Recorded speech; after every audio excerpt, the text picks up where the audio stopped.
ओम नमः शिवाय, हर हर महादेव। एकादशी का बहुत प्यारा सा दिन आ चुका है और इस दिन जो लोग ये 5 उपाय कर लेते हैं उनकी सारी की सारी जितनी भी जीवन की परेशानियां हैं खत्म हो जाती है। पूज्य गुरु जी की कथा से सुनकर के आपको बहुत अच्छे से समझाऊंगा। पूरे वीडियो को ध्यान से जरूर देखिएगा।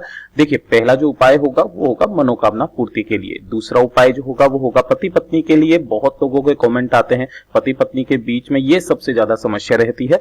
तीसरे नंबर पर आता है वो है धन प्राप्ति के लिए, अगर आपके घर में लक्ष्मी जी का वास नहीं है। और चौथे नंबर पर है बीमारी को दूर करने के लिए क्या उपाय होते हैं। एकादशी के दिन जो ये उपाय कर लेता है उसकी सारी मनोकामनाएं पूरी हो जाती है। तो देखिए ध्यान से, सबसे पहले हम लोग करते हैं पहला उपाय। पहला उपाय के अंदर आपको क्या करना है, आपको यहाँ पर स्क्रीन पर क्या नजर आ रहा है, एक आटे का दीपक। आपको ऐसा आटे का दीपक तैयार कर लेना है जिसके 4 खाने हो, ठीक है। और आपको 4 बत्ती लगानी है। यहां पर क्या किया हुआ है, केवल 2 बत्ती ऐसे करके लगा दी है, ठीक है ना, ऐसे करके और ऐसे करके, तो 4 बत्ती हो गई। ऐसे नहीं करना है, आपको हर बार एक एक बत्ती अलग अलग करनी है। एक बत्ती ऐसे लगानी है, एक बत्ती ऐसे लगानी है, एक बत्ती ऐसे और एक बत्ती ऐसे। ऐसे करके आपको 4 बत्ती का दीपक तैयार कर लेना है।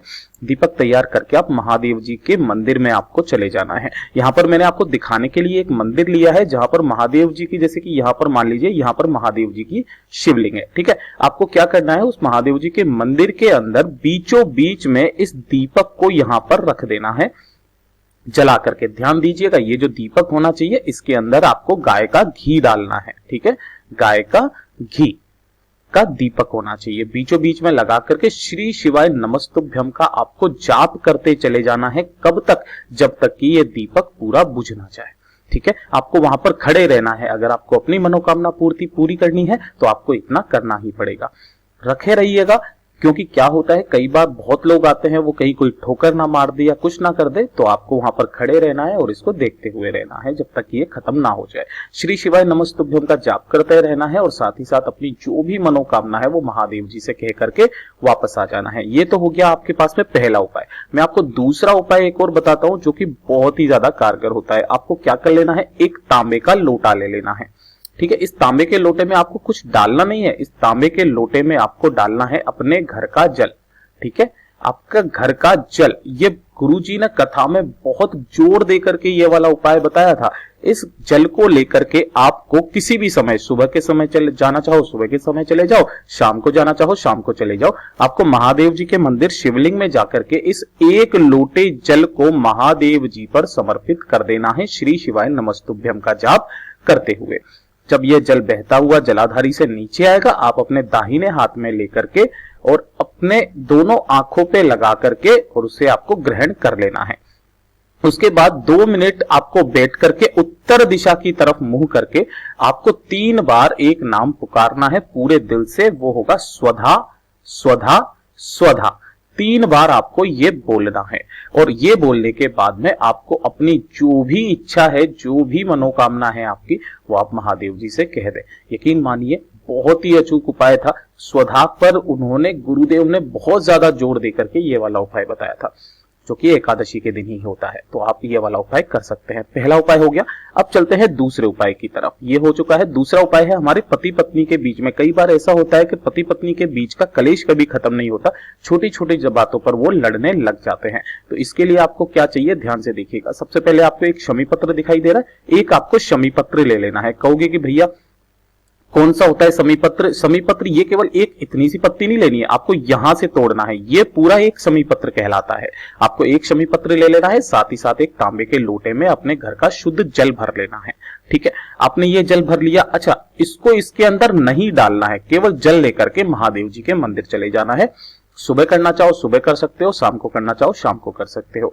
यहां आने के बाद में आपको क्या करना है, जो आप एक जल लेकर के आए हो लोटे में, वो महादेव जी को श्री शिवाय नमस्तुभ्यम का जाप करते हुए आपको समर्पित कर देना है। उसके बाद में उत्तर दिशा की तरफ मुंह करके आपको क्या करना है, जो आपने शमी पत्र लिया है वो शमी पत्र सबसे पहले माता रानी के हस्त कमल पर, यहां पर आपको टच करवाते हुए अपनी जो भी व्यथा है पति से संबंधित, अगर पति कर रहा है तो पत्नी से संबंधित, वो माता रानी से आप कह दीजिए। ये माता रानी का हस्त कमल होता है।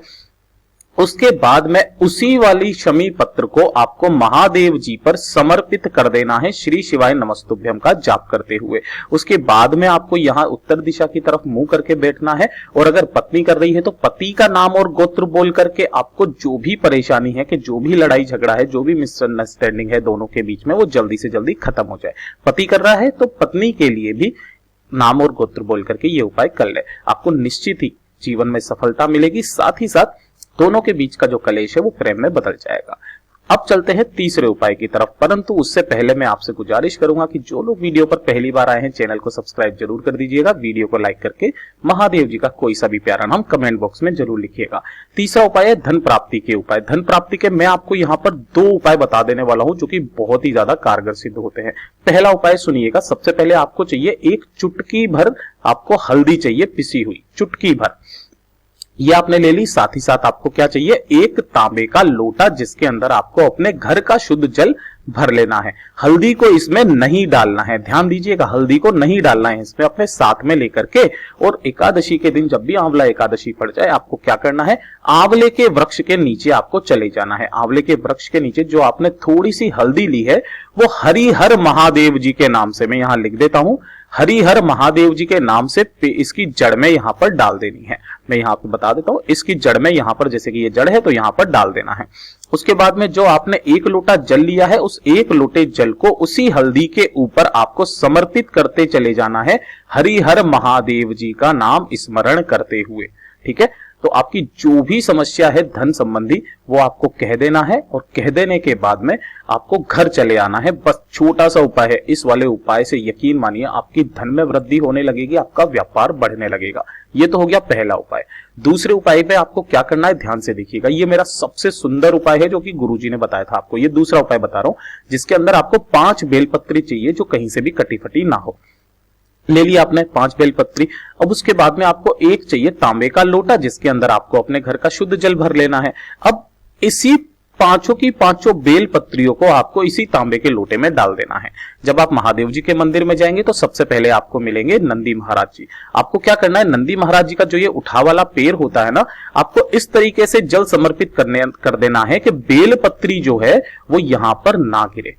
बेलपत्री समर्पित नहीं करनी है, केवल जल आपको समर्पित कर देना है। उसके बाद में जो लोटे में आपके पास में बेलपत्री बची है वो बेलपत्री आप श्री शिवाय नमस्तुभ्यम का जाप करते हुए महादेव जी को इस तरीके से समर्पित कर देंगे कि इसकी जो डंडी है ये मैया अशोक सुंदरी के तरफ रहे और आपका मुंह जो है वो उत्तर दिशा की तरफ रहे।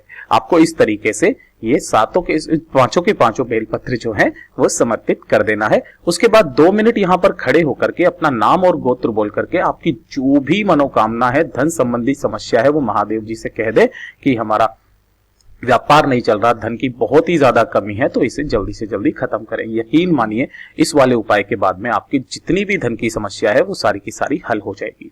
हो गए 3 उपाय। उसके बाद में चौथा उपाय जो है और वो जो सबसे लास्ट का उपाय है वो है बीमारी का उपाय। देखिए, बीमारी के लिए कई लोग परेशान रहते हैं, कोई ना कोई ऐसी भारी से भारी बीमारी उनके घर में लगी हुई रहती है कि कोई एक बीमार होता है वो सही होता है, दूसरा बीमार हो जाता है वो सही होता है, तीसरा बीमार हो जाता है, ये वाली समस्या रहती है।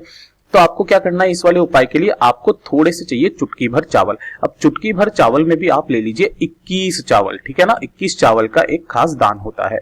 उसके बाद में एक तांबे के लोटे के अंदर आपको जल भरना है और उन्हीं 21 चावल को आपको इसी तांबे के लोटे में डाल देना है। अब ध्यान दीजिएगा, ये वाला जो तांबे का लोटा है ये आपको यहां पर नहीं समर्पित करना है। कहां पर? महादेव जी के मंदिर में। अगर आप चाहो तो इसके अंदर थोड़ा सा चुटकी भर आप गंगा जल भी डाल लीजिए, ठीक है, गंगा जल आप डाल लीजिए। अब इसी वाले लोटे को आपको 3 वृक्ष के नीचे डालना है। सबसे पहले जो आता है वो है बेल पत्र का जो वृक्ष होता है उसके नीचे डाल देना है, ये पहले नंबर पर। दूसरे नंबर पर आपको थोड़ा सा जल, यही वाला जल है ना, थोड़ा थोड़ा सा बचा बचा करके आपको डालना है। दूसरे नंबर पर डालना है पीपल के पेड़ के नीचे, ठीक है। और जो तीसरा वाला है वो आपको डालना है किसके अंदर? शमी वृक्ष का जो भी पौधा है उसकी जड़ में आपको ये बाकी का जो भी बचा हुआ है वो इसके अंदर डाल दीजिए। कई बार लोगों को शमी वृक्ष का पौधा नहीं मिलता है तो वो इसकी जगह पर आंवले के वृक्ष के जड़ों में भी इसको डाल दीजिए। उसके बाद में पूर्व दिशा की तरफ मुंह करके आपकी जो भी समस्या है बीमारी से संबंधित वो आप सारी कह दीजिए। आप देखेंगे कि आपके जल्दी जल्दी स्वास्थ्य में सुधार होने लगेगा और आपकी जो भी बीमारी है घर से वो हमेशा के लिए चली जाएगी। अपनी तरफ से सारे उपाय अच्छे से समझाने की पूरी कोशिश करी है। अगर वीडियो जरा सा भी अच्छा लगा हो तो लाइक जरूर कर दीजिएगा, चैनल को सब्सक्राइब जरूर कर दीजिएगा। मैं आपसे मिलता हूं अगले वीडियो में, तब तक के लिए ओम नमः शिवाय, जय महाकाल।